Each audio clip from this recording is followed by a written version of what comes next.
सहायता मिलेगी। ठीक है बेटा, और आपके बुक के एंड में जो क्वेश्चंस हैं उनके आंसर्स भी इस रिसोर्स में है, तो अपना टेक्स्ट जरूर पढ़िएगा।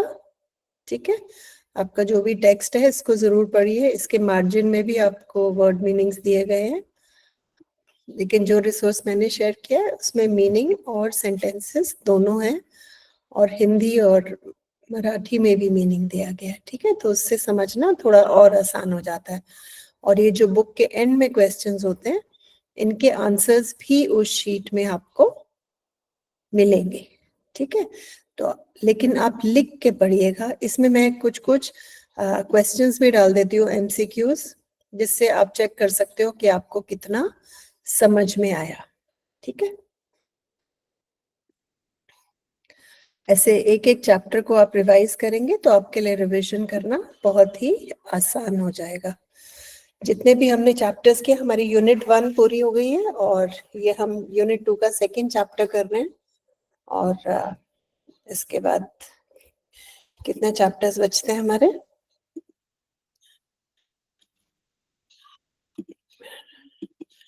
हमारे 11th में है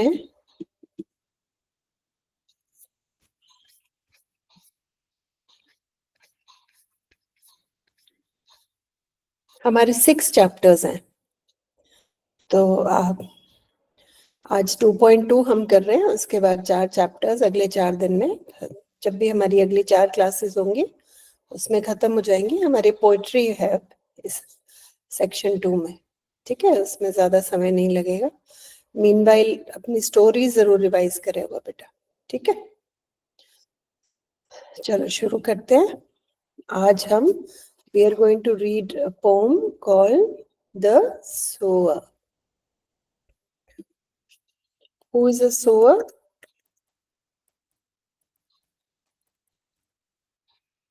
सो कहते हैं उगाने को।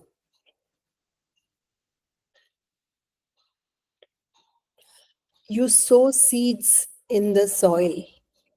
They become saplings, and then they become plants, and then they become, depending on the seed, they grow into trees. है ना? तो that is sowing. So who is the sower? Sower कौन है? हमारा फार्मर, जो सिर्फ अपने लिए सो नहीं करता, हमारे लिए भी करता है। हम सब इस वजह से फल, सब्जियां, दाल, रोटी जो भी हम खाते हैं जो धरती से आता है वो हम we are able to consume thanks to us. So हमारे जो फार्मर्स हैं, farming is the main occupation of India, है ना? एक मेजर पॉपुलेशन हमारे देश की फार्मर्स हैं। एग्रीकल्चर हमारा मेन सोर्स ऑफ इनकम है आज भी इंडिया में। तो हमारा जो भी धरती से जो भी उपज होती है वो सब थैंक्स टू द फार्मर। ठीक है, तो सबसे पहले है make a list of words related to agriculture. अच्छा, ये आइस ब्रेकर है, ये जरूरी नहीं है, लेकिन फिर भी मैं क्यों करती हूँ? क्योंकि जो वर्ड्स यहाँ से निकल के आते हैं वो आप अपने आंसर्स में इस्तेमाल कर सकते हैं, इसलिए ये एक्टिविटी जरूरी हो जाती है। ठीक है बेटा, that is why it is important कि ये शब्द हमें पता हो, है ना? These are list of words related to agriculture. Ploughing, जो खेत जोतते हैं ट्रैक्टर से या बैलों से, उसको कहते हैं प्लोइंग।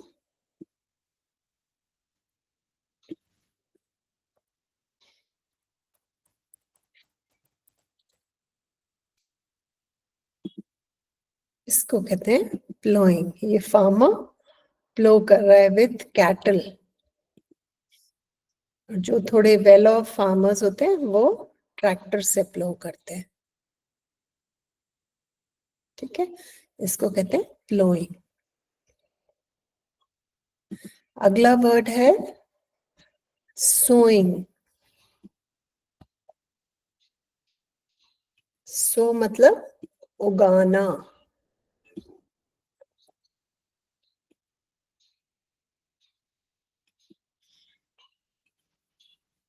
बारिश के बाद खेत को प्लो करके, फील्ड को प्लो करके क्या किया जाता है, उसमें सोइंग की जाती है। तो जो भी अगली फसल है उसके लिए बीज बोया जाता है। बीज बोने को कहते हैं सोइंग।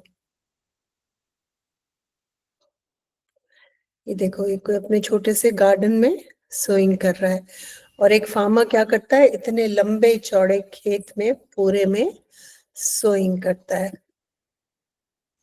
नेक्स्ट वर्ड है इरिगेशन। एक बार आपने बीज लगा दिया, उसके बाद फिर आप उसको रेगुलरली पानी देते हो हिसाब से, ना बहुत ज्यादा ना कम। अगर आप ज्यादा पानी देते हैं तो वो फसल खराब हो जाएगी, वो बीज खराब हो जाएगा। उसको सही मात्रा में पानी देना। जो लोग थोड़े वेल डेवलप्ड होते हैं वो इरिगेशन के लिए पाइप्स वगैरह लगा देते हैं, कुछ पुराने तरीकों से इरिगेशन करते हैं अभी भी। ठीक है, इसको कहते हैं इरिगेशन, खेत में पानी देना।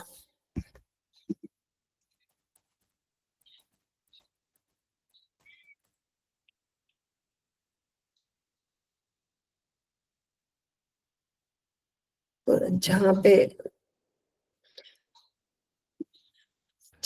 Methods of irrigation. वहां पे ये पुराना तरीका इरिगेशन का अभी भी इस्तेमाल होता है, जहाँ पानी चला दिया जाता है और इनके थ्रू पानी खेतों में पहुंचता है। और जो थोड़े से डेवलप्ड है वो पूरे पाइप का वो जाल सेट कर देते हैं खेत में, और उसके थ्रू उनका खेत में पानी लगता है। हार्वेस्टिंग, जब वो तैयार हो जाती है फसल तो उसको काटा जाता है, दैट इज हार्वेस्टिंग। ज्यादातर ये काटना हाथ से होता है, लेकिन कुछ जगह मशीनों से भी काटा जाता है।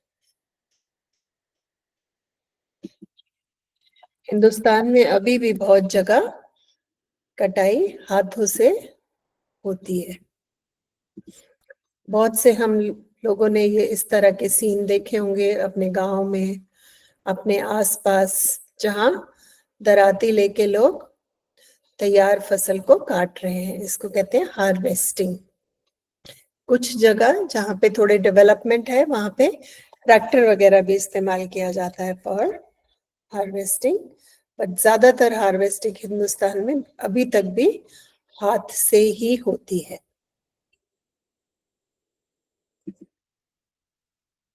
नेक्स्ट वर्ड है फर्टिलाइजर्स। फर्टिलाइजर्स हम जानते हैं जो खेत में अच्छी उपज लेने के लिए डाला जाता है, खाद।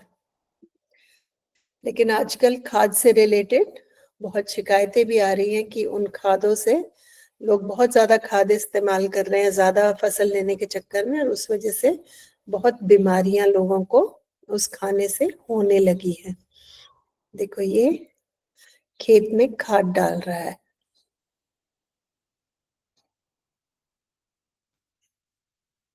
ये लोग देखो हाथ से सारे में खाद डाल रहे हैं।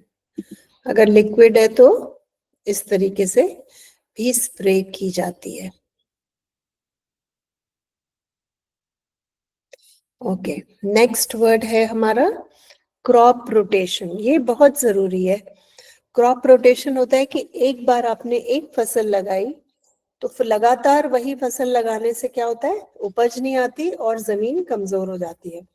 तो एक आप एक फसल लगाते हैं और जब वो फसल कट जाती है फिर आप दूसरी फसल, किसी और चीज की फसल लगाते हैं, तीसरी किसी और चीज की फसल लगाते हैं। तो बदल बदल के जब आप फसल लगाते हैं, तो जैसे आपने गेहूं लगाया, उसके बाद आप चावल लगाया, उसके बाद दाल लगाई या कुछ और लगाया, और फिर तीसरी चौथी बार आपने वापस गेहूं लगाया, तो उससे आपकी जो उपज होती है, जो हार्वेस्टिंग होती है, वो अच्छी होती है, आपको अच्छी फसल मिलती है। तो उसके लिए क्रॉप रोटेशन किया जाता है। मेन्योर, मेन्योर बहुत गजब की चीज है, वो एक नेचुरल फर्टिलाइजर है जिसमें कोई नुकसान नहीं है खाने वाले को। जो मैन्योर जब फर्टिलाइजर की तरह यूज होता है, जब उससे खेती की जाती है तो बहुत ही सेफ खाने के लिए वो फसल तैयार होती है। और जिसमें फर्टिलाइजर्स डलते हैं उसमें बहुत केमिकल्स होते हैं। उसके कंपैरिजन में मैन्योर एक बहुत ही सेफ फर्टिलाइजर माना गया है, क्योंकि वो नेचुरल है। मैन्योर बेसिकली जानवरों का, गाय, भैंस, बकरी, भेड़, इन सब के गोबर से बनाया जाता है। उसको ट्रीट करके तरीके से उसका खाद बनाया जाता है। सीड्स, सीड बीज, हर फसल का एक सीड होता है जिसको उगाया जाता है और उससे हमें फसल मिलती है। वीडिंग, तो जब आप सीड्स सो करते हो तो साथ में कुछ एक्स्ट्रा घास फूस या और पेड़ पौधे भी आ जाते हैं जो जमीन की न्यूट्रिशन को इस्तेमाल करते हैं, तो जो असली हमारी फसल है उसको कमजोर कर सकता है। तो इसलिए वीडिंग की जाती है। वीडिंग मतलब जो एक्स्ट्रा प्लांट्स हैं बेसिकली, जो हमने नहीं उगाए हैं, जो हमारी फसल का हिस्सा नहीं है, उनको निकाला जाता है ताकि हमारा जो मेन पौधा है वो जड़ पकड़ सके और स्ट्रांग हो सके। मिट्टी में उतना ही खाद है, अगर उसमें एक्स्ट्रा प्लांट्स लग जाएंगे तो जो हमारी फसल है वो कमजोर हो जाएगी। आप देख रहे हो, weekly bed weeding, weeding and mulching, सब खेत में घूम घूम के कोई भी एक्स्ट्रा प्लांट उसमें है अगर जो नहीं होना चाहिए तो उसको निकाल दिया जाता है, उसको कहते हैं वीडिंग। ठीक है, ओके। नेक्स्ट है पेस्टिसाइड्स। एक तो हो गया फर्टिलाइजर, खाद हमारे हार्वेस्ट को बढ़ाने के लिए। एक है पेस्टिसाइड। पेस्ट मतलब कीड़े मकोड़े जो फसल को नुकसान पहुंचा सकते हैं। पेस्टिसाइड्स वो केमिकल्स जो उन कीड़ों को मारते हैं। नहीं तो बहुत फसलें कीड़ों के द्वारा खराब की कर दी जाती है। जमीन में कीड़े हो जाते हैं, पेड़ों में कीड़े हो जाते हैं, तो वो फसल को खराब कर सकते हैं। तो उनसे बचने के लिए पेस्टिसाइड्स डाले जाते हैं। उसमें भी नेचुरल पेस्टिसाइड्स भी होते हैं, केमिकल पेस्टिसाइड्स भी होते हैं। तो पेस्टिसाइड्स होते हैं वो दवाइयां, कीड़ा नाशक, उन कीड़ों का नाश करती हैं जो हमारी फसल को नुकसान पहुंचा सकते हैं। जैसे घर में हम कॉकरोच, चींटी के लिए हिट वगैरह यूज करते हैं, इस तरह से पेड़ों के लिए जो दवाइयां इस्तेमाल होती हैं कीड़ा मकोड़ों को या नुकसान देने वाले उनको इंसेक्ट्स को मारने के लिए, उनको पेस्टिसाइड्स कहते हैं। ट्रैक्टर हम सबको पता है। ग्रैनरी, ग्रैनरी वो होता है जहां पे जो एक्स्ट्रा फसल होती है उसको स्टोर किया जाता है। सबके घर में इतनी जगह नहीं होती कि जो एक्स्ट्रा फसल है उसको रखने की जगह हो, तो कोई ऐसे लकड़ी का अपना बना लेते हैं, कोई मिट्टी का बना लेते हैं, और इसमें जो अपना फालतू जो एक्स्ट्रा गेहूं है, एक्स्ट्रा चावल है, एक्स्ट्रा दाल है, जो भी उनकी मतलब दाने वाली फसल है, उसको स्टोर करने के लिए ग्रैनरी में रखते हैं। तो वो हर जगह की अपनी स्टाइल की ग्रैनरी हो सकती मतलब है। धान्यागार। हाँ, धान्यागार, जहाँ पे हम अपने दाने वाली फसल को स्टोर करते हैं। फल सब्जियां तो ऐसे स्टोर कर नहीं सकते, लेकिन जो हमारा दाने वाली फसल है उसको ऐसे स्टोर करते हैं। ठीक है, ओके। सॉइल फर्टिलिटी, मिट्टी कितनी उपजाऊ है, मिट्टी में कितनी जान है, मिट्टी में कितनी न्यूट्रिशन है। सॉइल फर्टिलिटी, तो मिट्टी उर्वरता। हाँ, तो उसके लिए ही हम सॉइल फर्टाइल रहे, उसी के लिए हम क्रॉप रोटेशन करते हैं, उसी के लिए हम मैन्योर डालते हैं, उसी के लिए हम पेस्टिसाइड्स डालते हैं ताकि सॉइल फर्टाइल रहे, मिट्टी में जान रहे। हम गमले में भी पेड़ लगाते हैं, उसमें भी खाद डालते हैं ना, वो इसीलिए डालते हैं कि सॉइल फर्टाइल रहे। अगर जमीन की जो न्यूट्रिशन है वो पेड़ ने ले ली और उसके बाद पेड़ को कोई, उस पौधे को न्यूट्रिशन नहीं मिल रहा, तो वो कैसे उगेगा, कैसे बढ़ेगा? तो इसलिए सॉइल को फर्टाइल रखना बहुत जरूरी है। उसी के लिए हम मेन्योर, क्रॉप रोटेशन और पेस्टिसाइड्स और वीडिंग करते हैं। यील्ड, यील्ड इज उपज, कि कितना मिला। इस बार इस खेत से मुझे कितना गेहूं मिला, कितनी मेरी वीट की यील्ड हुई। तो यील्ड इज उपज।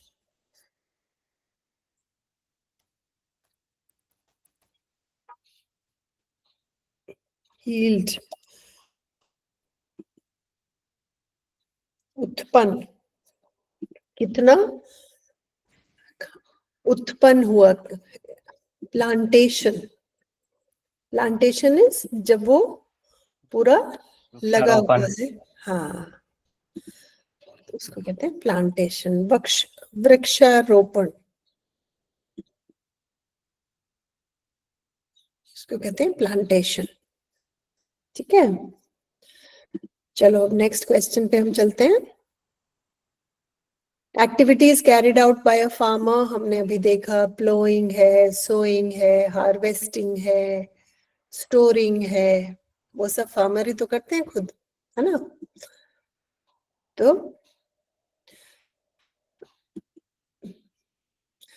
Adding manure, adding fertiliser, pesticides, harvesting, storing, ये सब फार्मर करते हैं।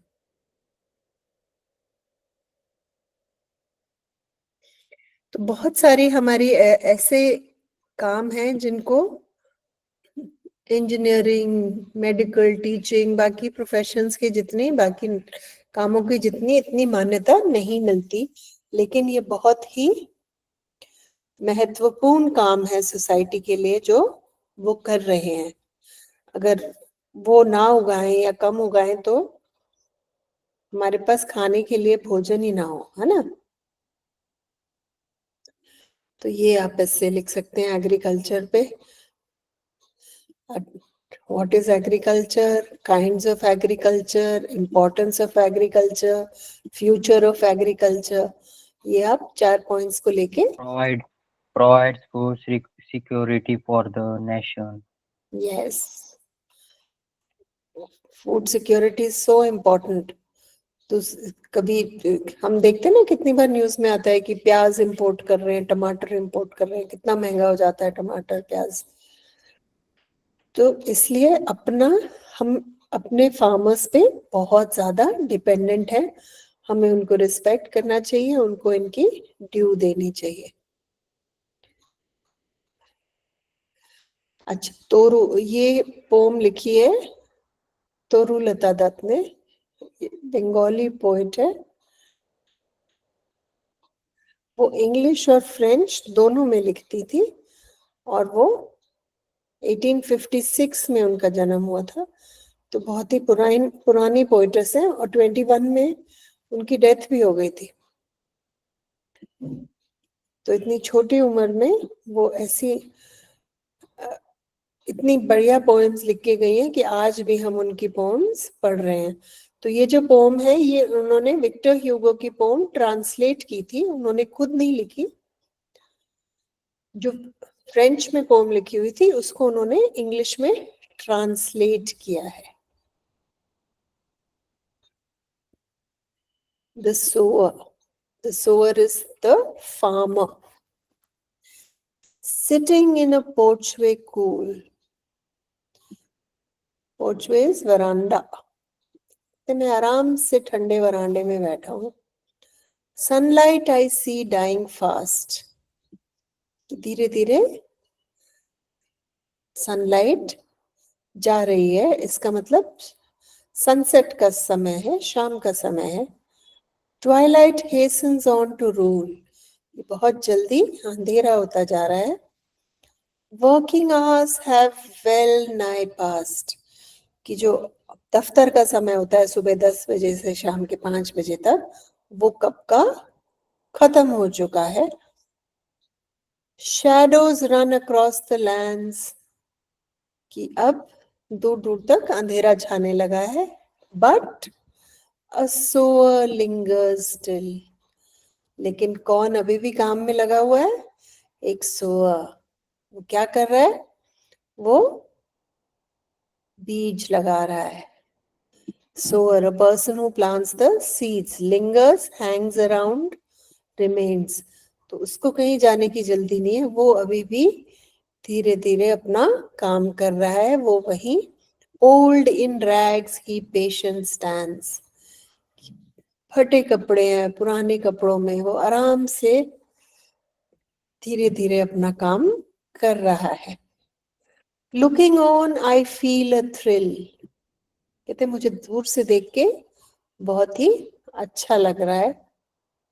Black and high, his silhouette dominates the furrows deep. कहते दूर से देखो तो एक काली सी सिलियट दिख रही है. सिलियट दिखाती हूँ मैं आपको भी.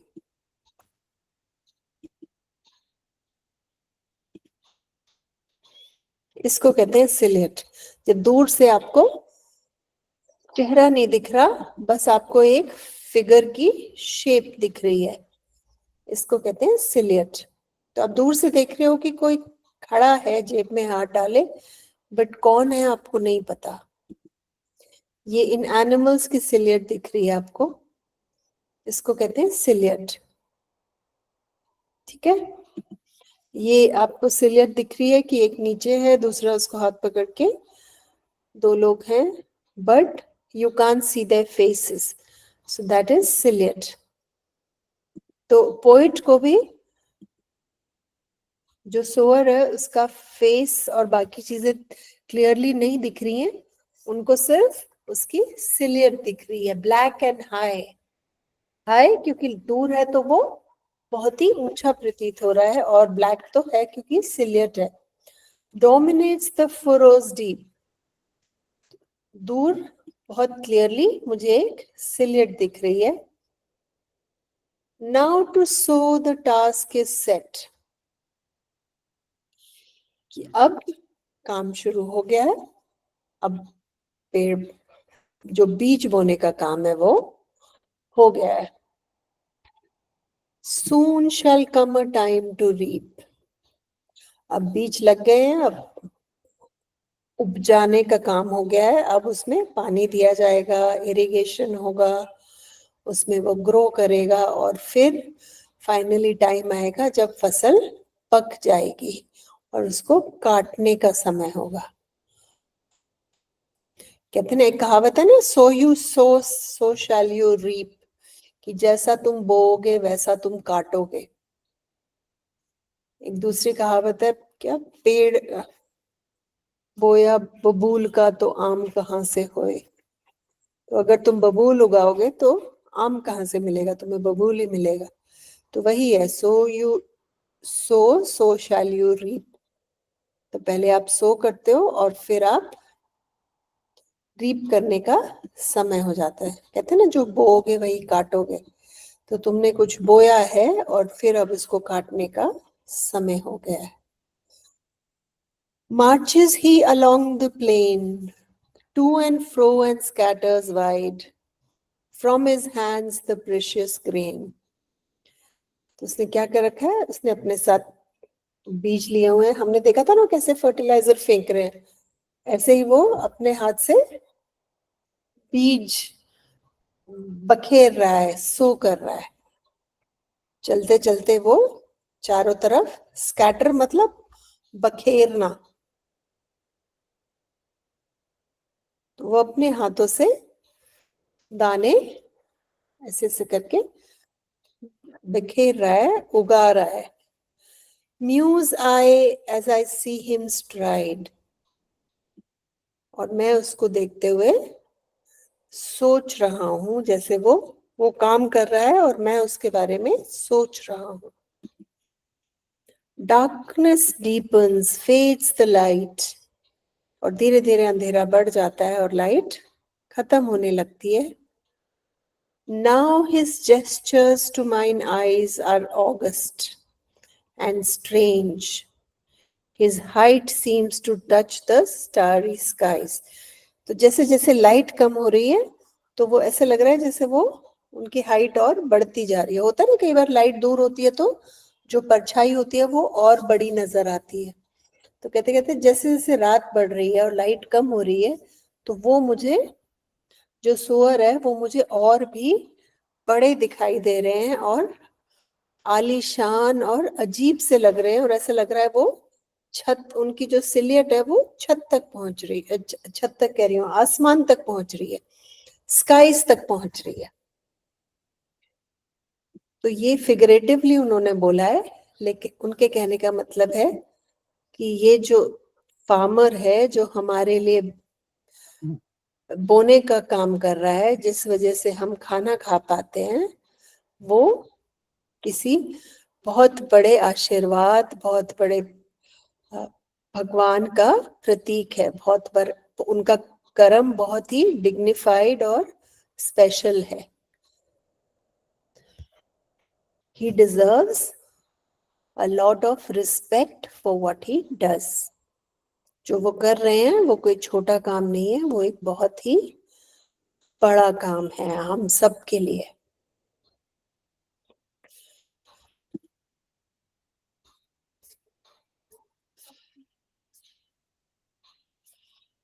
इसमें आप देखोगे जो रिसोर्स है आपका, इसमें समरी है. समरी के साथ जितने भी हमने नए वर्ड्स अभी डिस्कस किए हैं उनके मीनिंग्स और सेंटेंसेस भी हैं. ठीक है. स्कैटर बखेरता, प्रीशियस मूल्यवान, म्यूज विचार करना, प्रतिष्ठित, जेस्चर इशारे, स्टारी फुल ऑफ स्टार्स तारों से भरा, रीप काटना फसल काटना. ठीक है. Okay, let us go to the questions. Now, there are a number of challenges a farmer in India faces. India में फार्मर क्या क्या challenges फेस करते हैं? बाढ़ आ जाती है, सूखा पड़ जाता है, पानी की कमी हो जाती है, उस सब से फसलों को नुकसान पहुंचता है.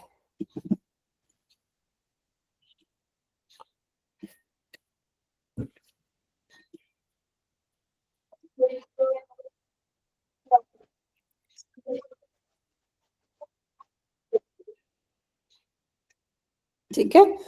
तो क्या क्या दिक्कत होती है? बीच में तो हो गया था जब बहुत सूखा पड़ने लगा था और बहुत सारे फार्मर्स, हमारे किसान डेट में आ गए थे.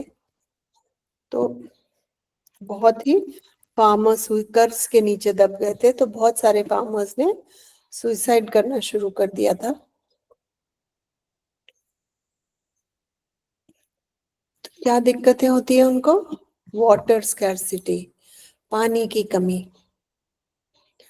उसका सोल्यूशन क्या है? रेन वाटर हार्वेस्टिंग, कि जब हमारे बारिश का पानी आता है हम उसको स्टोर करना सीखें, ताकि जब पानी की कमी हो हम उस पानी को इस्तेमाल कर सकें. कर्जा, कर्जे के नीचे जब वो दब जाते हैं उसका क्या सोल्यूशन है? वो गवर्नमेंट से ग्रांट ले सकते हैं, है ना. और क्या कर सकते हैं? सरकार अगर उनको बिना ब्याज के लोन दे दे तो उनको बहुत मदद होगी. किसानों के लिए स्पेशल लोन फैसिलिटी होनी चाहिए, उनसे ब्याज नहीं लेना चाहिए बैंक को, क्योंकि वो पूरे देश को खाना खिला रहे हैं. लैंड इश्यूज, जमीन के झगड़े होते हैं, किसी ने किसी की जमीन पे काबू कर लिया, कुछ और कर लिया, तो इसके लिए गवर्नमेंट, सरकार, पुलिस को उनको सपोर्ट करना चाहिए और उनकी प्रॉब्लम्स का हल करना चाहिए। सोशल ग्रुप्स, एक बार क्या होता है, जो अमीर पार्टीज होती हैं वो एक ग्रुप बना लेते हैं और जो छोटे किसान हैं उनको परेशान करना शुरू कर देते हैं। या पीओएस।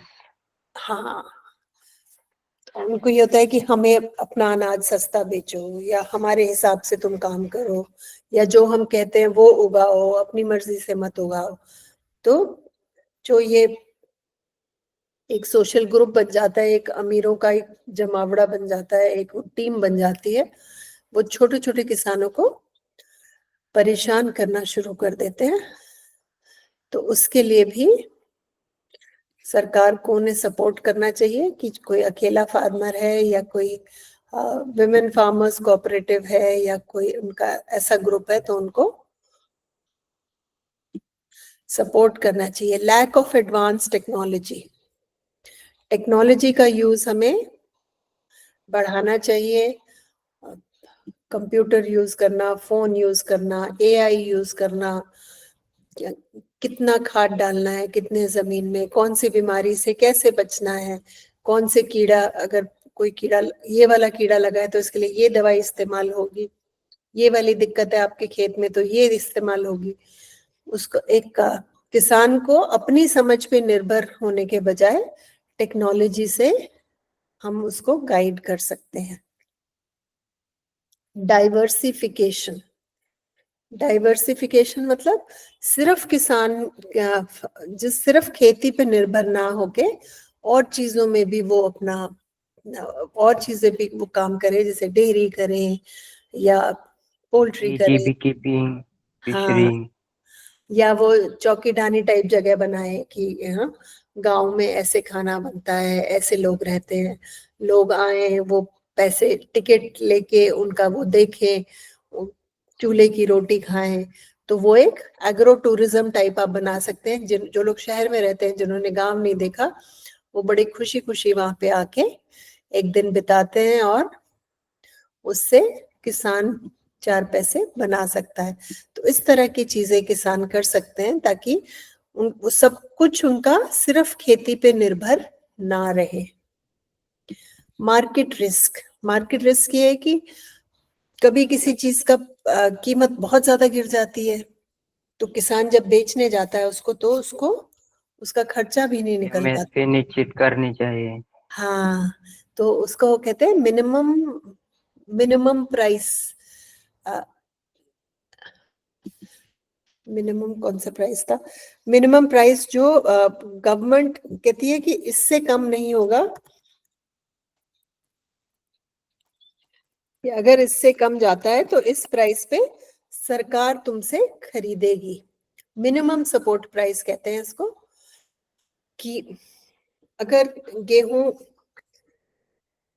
50 रुपए किलो है और जब किसान बेचने जाता है, जब फसल होती है, कोई भी चीज जब बहुत ज्यादा मात्रा में मिलती है तो उसकी कीमत गिर जाती है।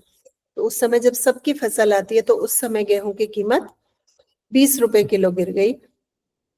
तो गवर्नमेंट क्या करती है कि आपको 20 पे बेचने की जरूरत नहीं है, हम आपको मिनिमम सपोर्ट प्राइस देंगे, आप हमें 40 के भाव पे हमें अपना गेहूं बेचिए। तो 40 के भाव सरकार वो गेहूं खरीद लेती है, तो किसान को नुकसान नहीं होता। तो मार्केट रिस्क के लिए मिनिमम सपोर्ट प्राइस सरकार देती है। ठीक है। The poet has observed the sower closely. अब कविता देख के आप समझ सकते हैं कि जो जिसने कविता लिखी है उसने सोअर को बहुत ध्यान से देख रहा था, वो दूर बैठे छोटी छोटी चीज उसकी ऑब्जर्व कर रहा था। Express in your own words the reverence the poet has for the sower.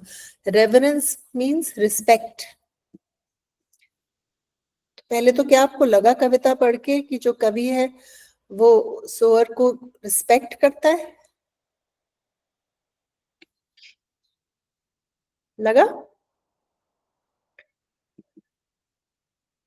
Definitely लगा, क्योंकि एंड वो कहता है ऑगस्ट, नोबल, डिग्निफाइड, इम्प्रेसिव। वो उस फटे पुराने कपड़ों में जो किसान बीज बो रहा है, उसको एंड में पोइट कहता है कि वो बहुत ही नोबल है, डिग्निफाइड है, इम्प्रेसिव है। तो इसका मतलब वो डेफिनेटली उसकी रिस्पेक्ट करता है। तो कैसे डिस्क्राइब किया उसने सोअर को, है ना? तो उससे पता चलता है कि वो उसकी सोअर की बहुत इज्जत करते हैं। तो इस क्वेश्चन में आप अपने वर्ड्स में उसको डिस्क्राइब कर सकते हैं। The poet sees the sower so much more than a farmer. वो सिर्फ किसान नहीं है, उसके लिए एक उम्मीद का चिराग है, एक कमिटमेंट का सिंबल है। क्यों कमिटमेंट? क्योंकि सब शाम को ऑफिस से घर चले गए, लेकिन वो दिन ढल गया, रात हो गई, वो फिर भी अपने काम में लगा हुआ है। Despite the failing light and physical tiredness, अंधेरा हो गया है, वो बूढ़ा आदमी है, थक भी गया होगा, सुबह से काम कर रहा है, लेकिन वो अपने काम में लगा हुआ है। और उसके काम के प्रति जो डिवोशन है, उससे कवि के दिल में इज्जत आती है। वो इस चीज की रिस्पेक्ट करता है कि जो सोअर है उसने उसको अपने काम के प्रति कितना डिवोशन है।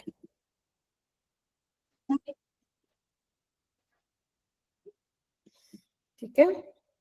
He sees the sower as a towering figure against the darkening sky, an image of dignity, dedication, and timeless strength. The sower's patience and purpose give him a sacred, noble presence. तो जो वो कर रहा है और जिस dedication से कर रहा है और पूरे परसिस्टेंस से कर रहा है, उससे कवि के दिल में बहुत इज्जत आती है उस फार्मर के लिए। हमें भी होनी चाहिए। ओके।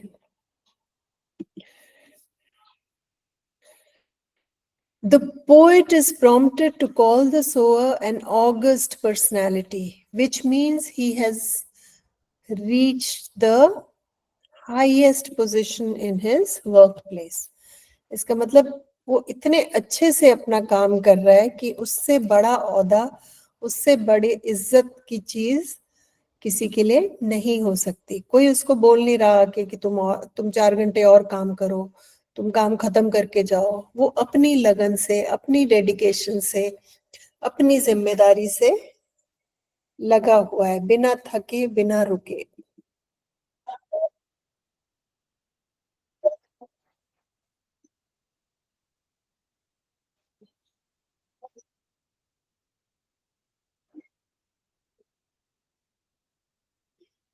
ठीक है। इसको आप हार्ड वर्क, वो मेहनत, कितनी मेहनत का काम कर रहा है उससे समझा सकते हैं। परसिवरेंस मतलब लगे रहना, गिव अप ना काटी करना। क्या बोले?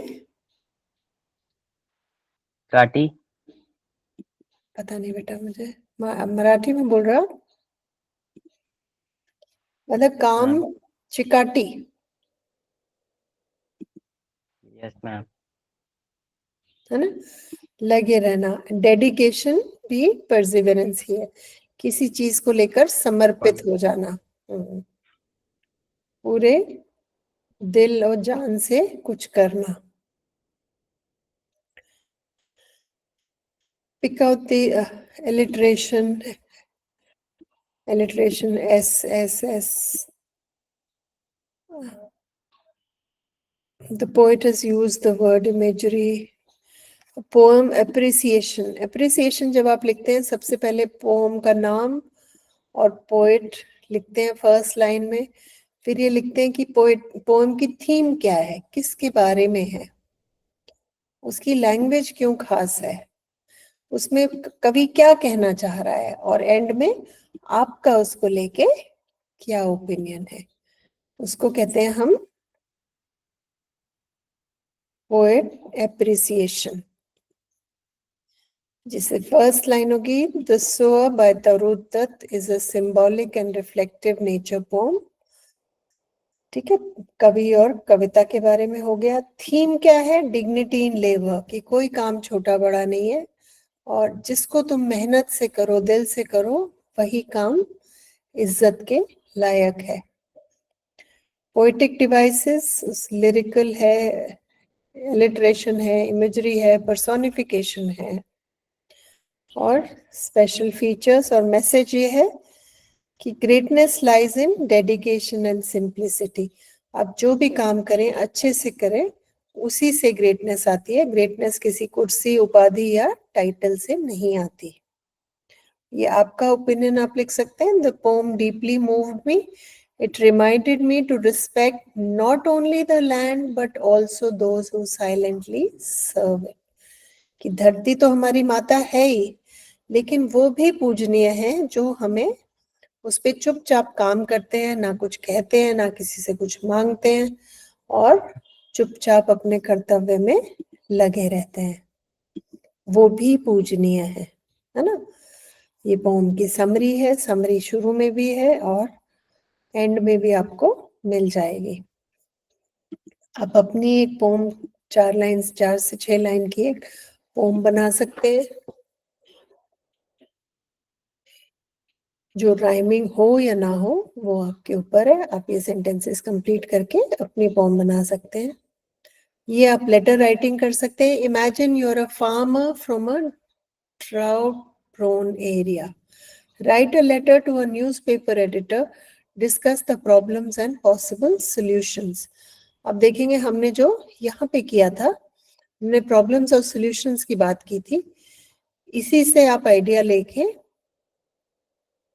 आप लेटर आप लिखिए एज अ, आप एक फार्मर हैं और आपके वहां सूखा पड़ गया है, तो आपने अखबार के एडिटर को चिट्ठी लिखी है कि हमें ये दिक्कतें हो रही है और इसके लिए ये सॉल्यूशन है जो सरकार को और गवर्नमेंट को हमारे लिए करना चाहिए।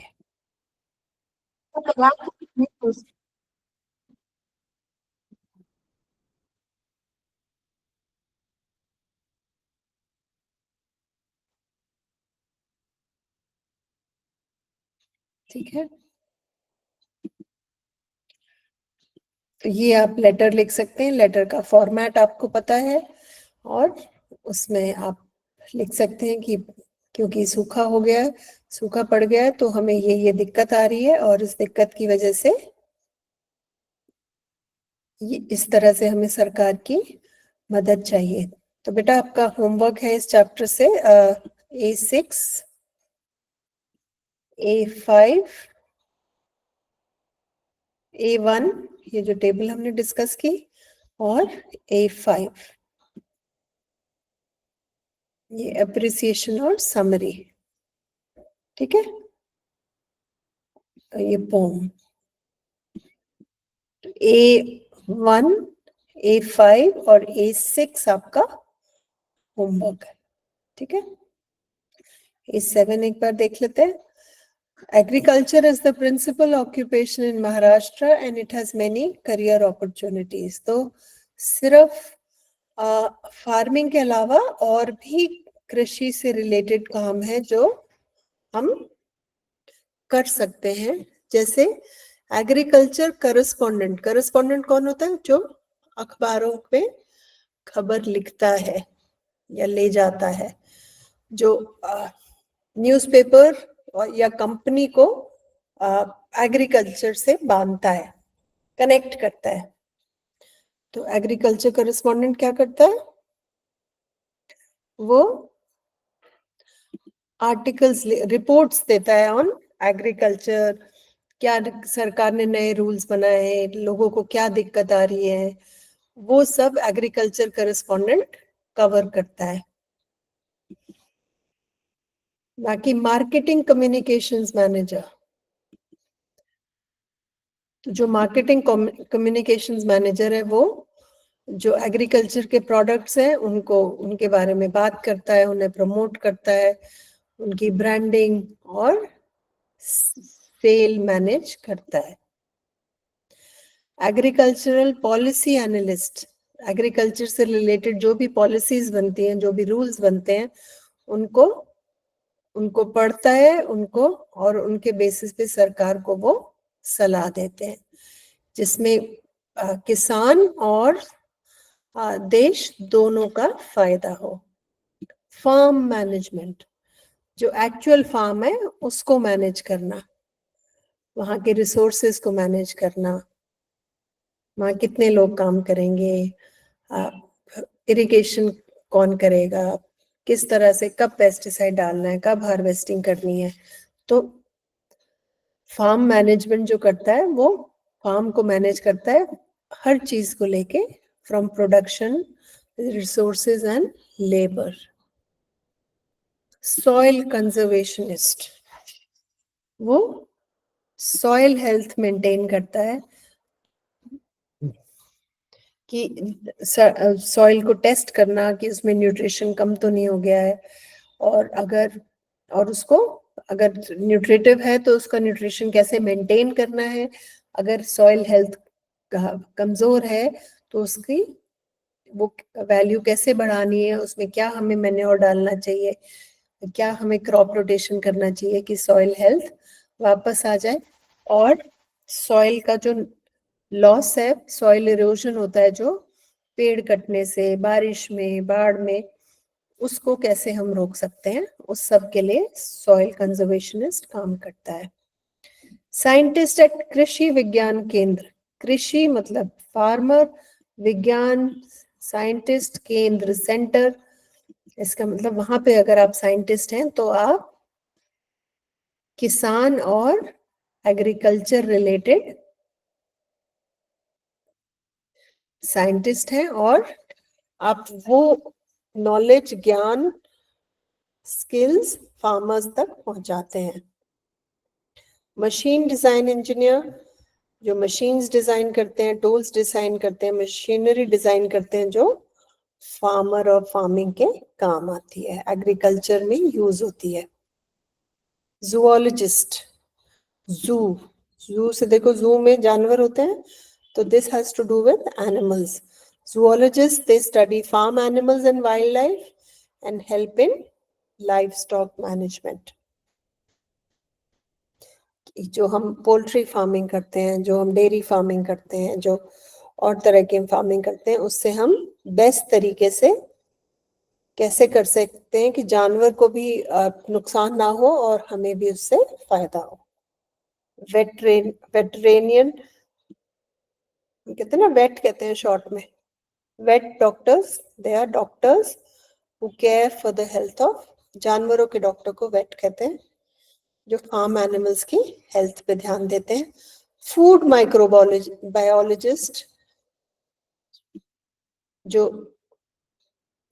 प्रोड्यूस होता है, जो एंड रिजल्ट निकलता है, जो फार्म से निकलता है, उसको टेस्ट करना for nutrition and other things, और जो खाना प्रोसेस होके भी आता है, पैक होता है, तो भी ध्यान रखना कि उसका न्यूट्रिशन कम ना हो।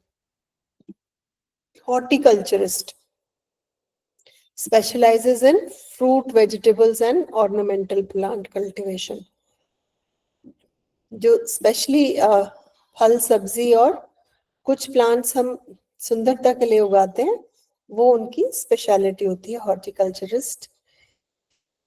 Agricultural economist studies market trends and economic policies impacting agriculture.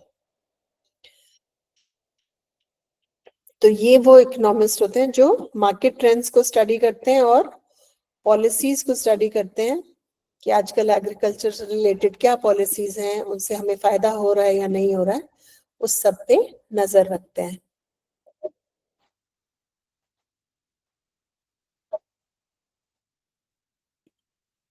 ठीक है, तो हमारा चैप्टर यहाँ समाप्त होता है। I hope you understood the pome, और अभी ये रिसोर्स मैं आपके साथ शेयर कर दूंगी बेटा, use it for revision. If you have doubts please ask me, आप ग्रुप पे मैसेज कर सकते हैं, मुझसे पूछ सकते हैं, मैं आपकी सहायता करने की पूरी कोशिश करूंगी। ठीक है बेटा, अच्छे से एग्जाम के लिए पढ़िए, मेहनत करिए, मैं आपके साथ हूँ, ठीक है।